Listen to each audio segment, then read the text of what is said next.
This family does not need more drama. Needs less.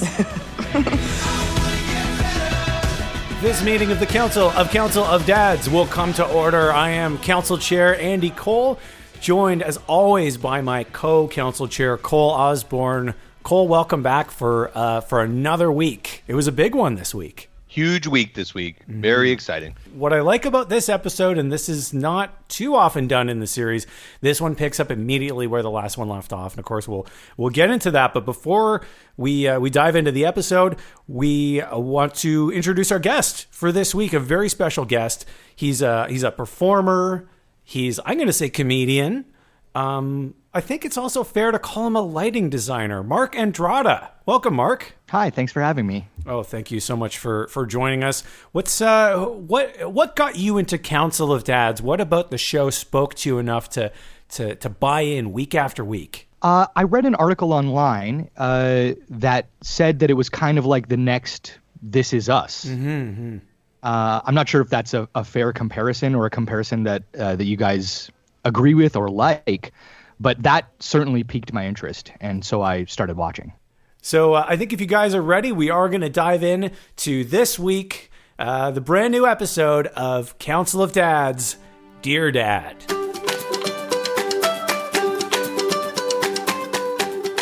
So immediately we are back at the Toyota lot where we left Anthony and Robin at the end of last week's episode with the revelation Anthony had given that Luli is my kid. The Toyota lot, I kind of thought it was late at night. It's pretty dark out. It doesn't look like an especially warm night, but boy, is it ever busy. A lot of activity. People just walking in and out of the dealership and the car lot in the dark.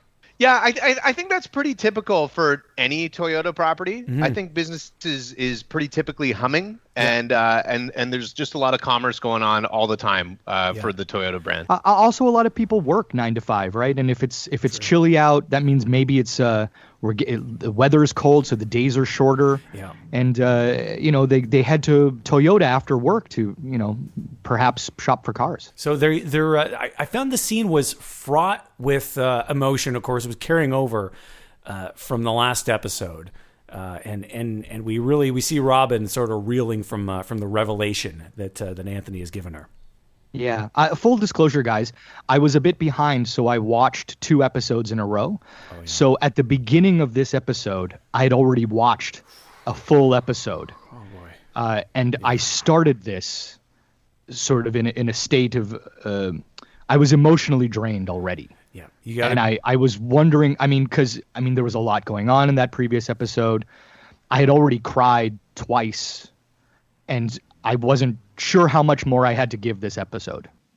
Yeah, I completely feel that. It can be overwhelming, right? We all know that your brain can get overloaded, and we've seen lots of examples. But I also think when it comes to something so emotionally fraught, that your heart can feel an overload. Yeah. Mm-hmm. Mm-hmm. Absolutely. Yeah. I for me, it's about the feels that a show can give. And I've said this before. I watch every, when I sit down to watch a new episode, I make sure I watch every episode leading right up to that. So Mark, I was in a similar boat to you. But what I find helps my, boat emotionally is I got to get it out. I have to do something awful in between episodes because you're right, Cole, your heart is full. So usually I'll yell something at my dog. So that's really interesting. So you'll watch a few episodes in a row, and in between episodes, you'll scream at your dog? Yeah, if my dog's around. Yeah. Otherwise, sometimes a stranger walking by out the window, they can't tell where it comes from, and I think it doesn't hurt anybody. And guys, that all really, really ties into what's going on in the scene, because right now, Robin is Andy, and Anthony is Andy's dog, right? Robin is just letting Anthony have it in that sleek RAV4. Because it turns out you're a coward. You have every right to... Oh, I know I do. And God help me, for the first time since he died, I am relieved. Don't, Robin. I am relieved that he's gone, because you would have broken his heart. And it's tough, because when you're in the confines of a very plush, fully loaded RAV4, the mind wants to be happy. Yeah. You feel pretty good. You feel like you've succeeded in life. Yeah. You're sitting in the front seat of a beautiful, beautiful imported automobile. Yes. But she's enraged. I also thought this was a great place to launch this episode because there was so much energy and passion at the beginning that I think I needed at the beginning of this episode. They didn't ease you into this. You came in, at that hot place where you left off, right? Yeah, we start right at the big hill at the start of the roller coaster, and we have Larry sitting basically in the car behind us, kind of whispering into our ear, because this is a Larry episode. Larry's voiceovering us, and he's talking about the ninth step when you're in AA, and it's to make direct amends to people that you've hurt. And the hardest part, he says, is what happens next when you have to deal with that person's reaction. So then we jump quickly to an emergency council meeting at the Crab Shack, where it has been decided that the council, now obviously minus Anthony, will sit down and tell Luli the truth, that Anthony is her biological father. If we don't tell her now, we become a part of the lie. She's been looking for the truth all year, in her writing, in her life. We have to tell her. I want you guys to be there. We will be. Would you guys tell Luli?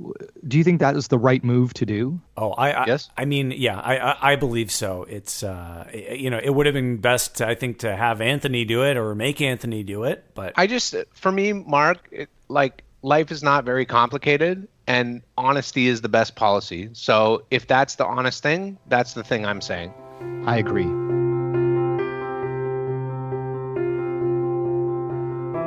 And then we have Larry confronting Anthony as he's trying to leave for the airport. Oh, yeah. Larry says, "Hey, what's your hurry, man? Flight's not for another 3 hours." I'm like, wow. That's bizarre to me that's the place where Larry lives, because even for a domestic flight, I'm 5.5 hours early. I don't leave anything to chance, and I also like to hang out in airports. But regardless, we jump right into a very, very tense scene with Larry and Anthony that becomes physical almost right away. Yep, it almost comes to blows. We got to remember, Larry's coming in with this head of steam, having just found out that Anthony had been keeping the secret of being Luli's father for how long. And Anthony's kind of been on the bubble anyway, and Larry wasn't pleased that he was leaving, and so that it explodes in a physical way. You're not Scott. Neither am I. You're right. I'm not Scott. I'm a mean and salty son of a bitch. You think you've done bad? I've done stuff that would make you choke. And this is a real, people talk about old man strength, and this was, I think, an example of that. This is old man strength and old man wisdom. Like, Anthony's not fighting an old man. He's fighting a lit stick of dynamite. Yeah. Yeah. And it ends with a hug, which I thought was Yeah. Not really where I thought it would something. go. Yeah. Yeah. And in that, I really felt like the thematic thrust of this entire show, because this show to me in that moment became plain in that it was very clearly a celebration of how men love. Yes. He's saying, I've been you. I've been down that road. I know you. So this isn't me just slamming you into a car, right? No. This is me slamming you into a car out of total love and understanding of who you are and where you are. In a way, Larry is slamming himself into that car. Yeah. His younger self. I think maybe a quick little, I know it's not really how the show does it, but a quick little scene of, two Larrys fighting for a second, right? And we see the close-up of Anthony's face, and it flashes to being Larry's face for a second and then back. That would have helped me understand, and I wouldn't have had to have you guys explain it to me now. And no one can tell anyone else about the club that they're in.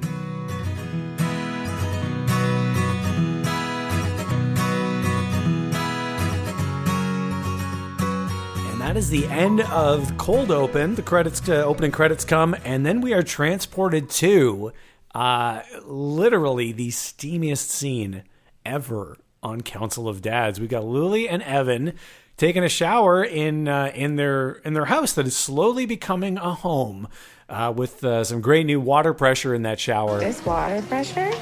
I'm just glad we can pay the bill. Keep the water on. Thank you, Larry. And poor Luli, right? This is the shortest scene, and she's happy here. And we, as the audience, know what's coming. It's almost like you just know in your heart that this is the last time you're going to see her happy. It's the calm before the storm. And that storm is heralded by a text coming from Robin. Oh, it's my mom. She says I need to meet at the house for a council meeting. You think they're bugging about me and Larry going into business together? I don't know what they're bugging about, but they're definitely bugging. So now we cut to a council meeting by the water so that Scott will be present because, as we know, he's always more present through the water, near the water. And I will say, since it was important for Scott to be there, I might have brought that framed picture of him with me if I had been Robin, not just leave my coffee right in front of it. But regardless, Robin reminds Luli that the first time they met, Luli had fell. She needed some stitches. And she tells Luli that her and Scott were bonded, regardless. Whether she knew that they were father-daughter or any other relationship, there was a very clear bond there. And then the real meat of the scene. And Robin just drops it. Anthony is your biological dad. Yeah. And there was a moment before she, spills the tea on that. And Luli says, "Why do you guys all look like you could cry?" Oh.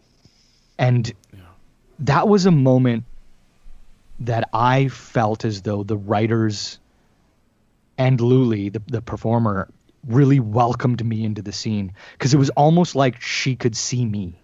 Wow. Like the fourth wall had come down. Yeah. And it's like, why do you guys look like you could cry? And it's like, I'm right here. I mean, I don't have a mirror next to me when I watch television, but I probably do look like I'm about to cry because I am about to cry. Wow. Mm-hmm. That's why it's so nice to have a fresh perspective on this show because, we devote so much time and we watch so much and we rewatch, and you forget how raw it can be for a new viewer.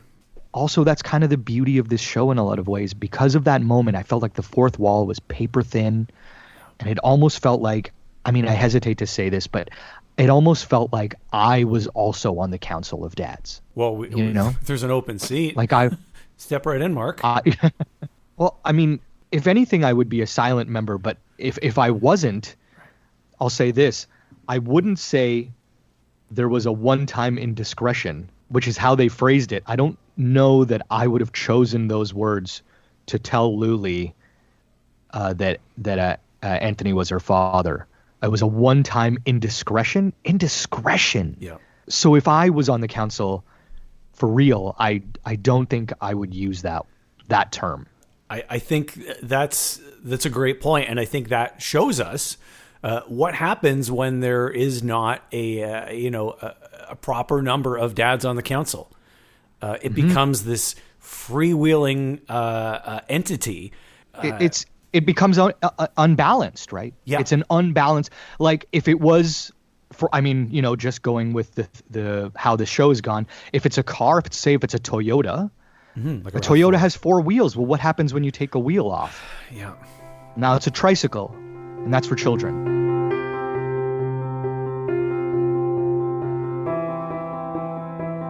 So now we jump into a scene where Dr. Oliver and Peter are about to meet Sage for the first time. And Sage is going to be the mother of their child that they're about to adopt. And it really couldn't be more wonderful. It's an extreme high point for the show. Yeah. The house is set up. Everything's ready. There's food prepared. There's a little nervousness, but ultimately that's just excitement. They're ready for Sage. Sage comes in. She's more wonderful than you could have even imagined. Well, no, this is all Peter. He knows how to cook. Well, I know how to eat. And then Sage drops this. She says, I thought a good icebreaker would be the gender reveal. And she's holding three balloons. One's pink, one's blue, but one's black, and it's above the other two. Yeah. She pops the black one, and blue confetti rains down, and you know that they're all having a boy. Yeah. And wow, what a way to find out seconds after you meet someone. Mm-hmm. And how appropriate for them to be having a boy. Like I said earlier, if the thematic thrust of this show, for me at least, is how men love, this is how men love, then how perfect for these two men to now have a boy and set us on this path where we're going to watch them potentially teach a new man how to love.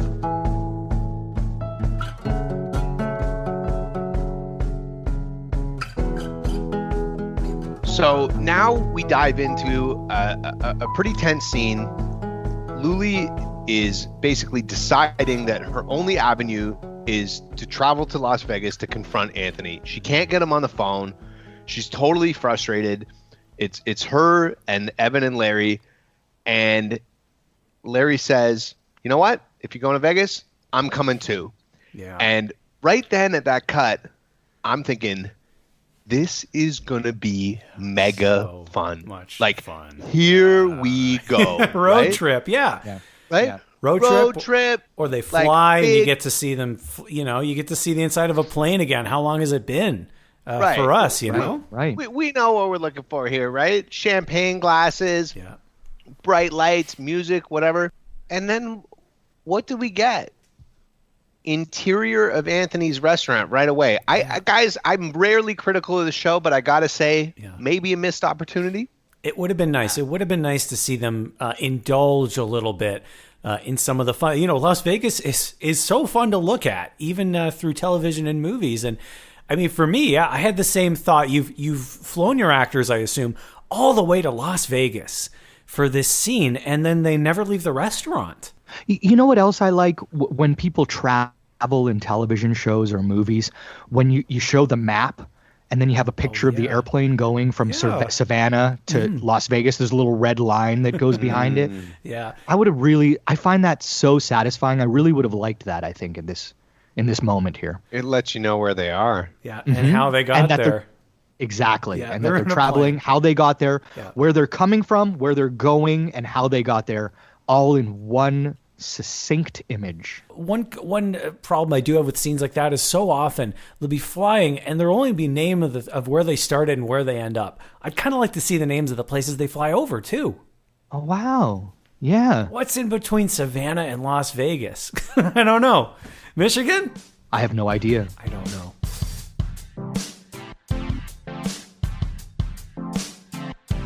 And in this scene, before he is confronted by the Luli and Larry combo, we see Anthony in the kitchen. He's training a young chef, and then he is having a conversation with, I guess, maybe a concierge or a front of house person or an assistant, and she mentions something to him about an upcoming reservation. Lady Gaga has a party of 10 coming in day after tomorrow. She wants that off-menu crab sandwich you made last time. And alarm bells are going off in my head during this clip. I don't know, Cole, if you picked up on what they were alluding to.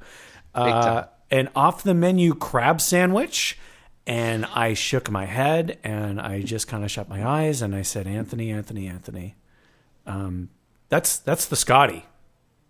They're talking about the Scotty, and he has essentially stolen the heritage of the Crab Shack and a sandwich Scott invented to feed to famous people at his fancy Las Vegas restaurant. That's interesting. That's an interesting perspective. That's not what I took from this moment, because to me, it wasn't about him stealing it. It was about his inability to let go of the Crab Shack.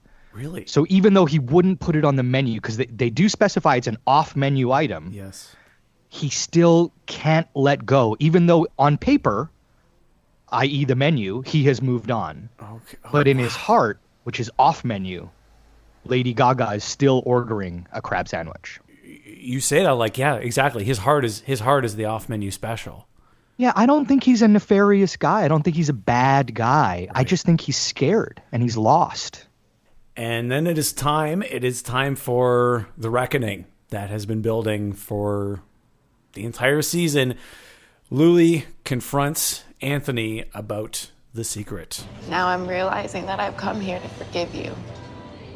And I'm not going to allow you to deny that you love me and I love you. And Luli, showing the depth of her character, she shows the power of forgiveness. Yeah. When she says to Anthony, you'll always be one of my dads. One of my dads. Wow. That really is true, because Anthony is her dad.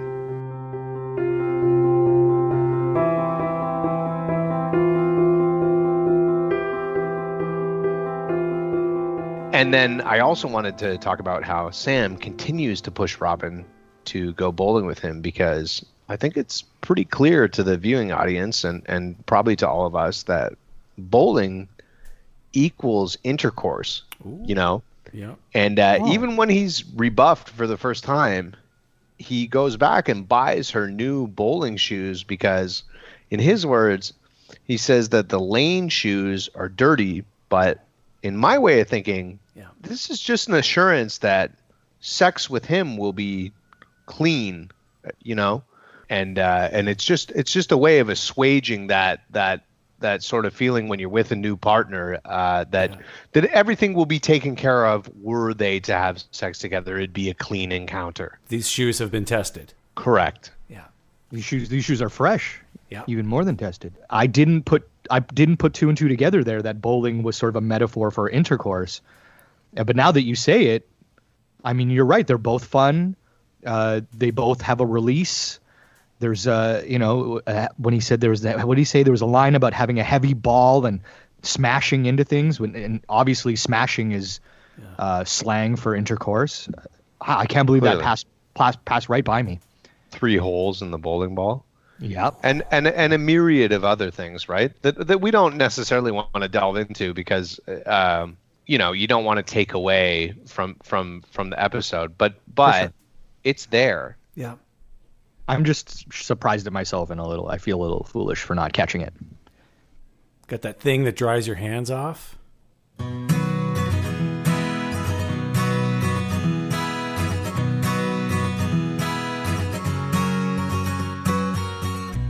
And we have a very important scene that's a bit of table setting for something that comes up in this last part of the episode. Luli has written kind of an article in a blog post, but it's in the form of a letter to her deceased dad, Scott. It's called Dear Dad. And she's very proud of it, and it kind of lays out all her feelings over everything that's happened and learning about her true parentage. And she gives it to Robin to read. Robin has a look at it and comes back and says it's beautiful, but... Lou, you can't publish this, especially not locally. The kids will read it. And I love that you have a blog, but this letter can't be on it. And Luli comes around. No, you're right. And this family does not need more drama. It needs less. Yeah. So then we jump to sort of a stormy Savannah afternoon. Rain's pouring down. It's pretty romantic. Robin knocks on Sam's door, and she tells him, I don't know if I have an hour or a week or 6 months, but I'm here right now, so ask me. To go bowling? To come in. You know where bowling leads, and I want to do that. They go inside and have a roll in the hay. And it's long overdue for Robin, if we're being honest. Yeah. And if we're also being honest, it was gross that we needed to pretend it was about bowling.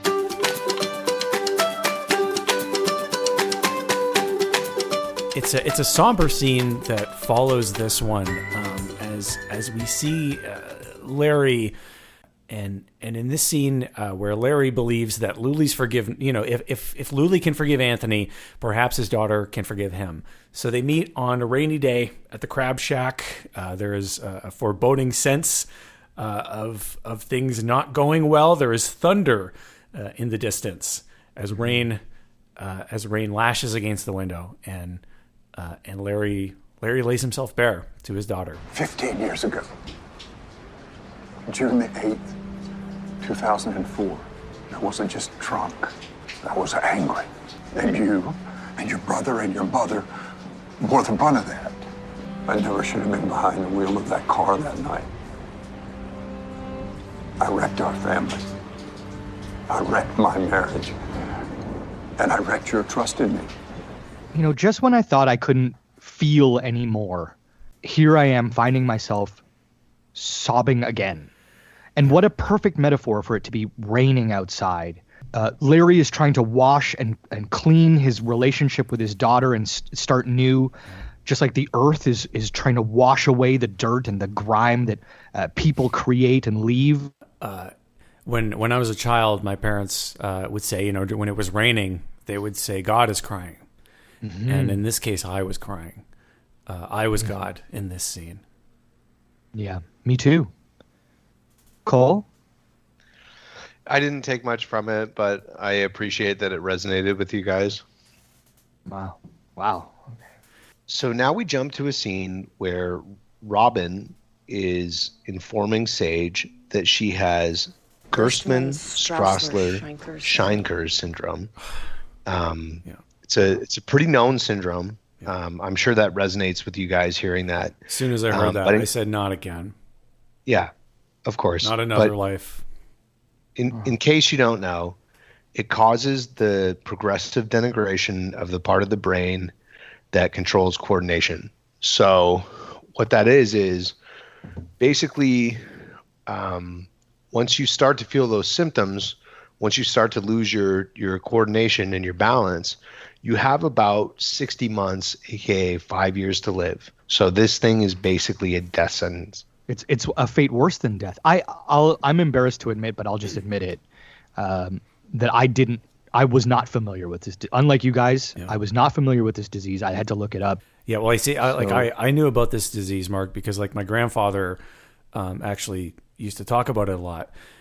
So I knew, yeah, I as soon as they said the name, I knew kind of what she was in for. And I said, my goodness, this child is going to have it too. I scrambled for my phone to look it up.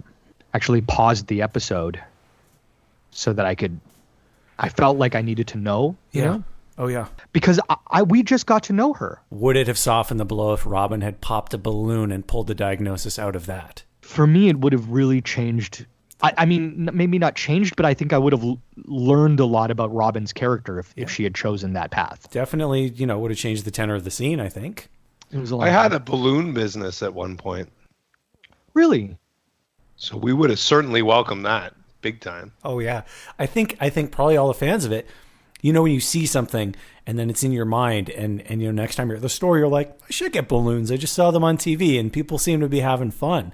So, well, it's innovative, right? Yeah. Mm-hmm. Mm-hmm. I never put confetti in them, but I would have.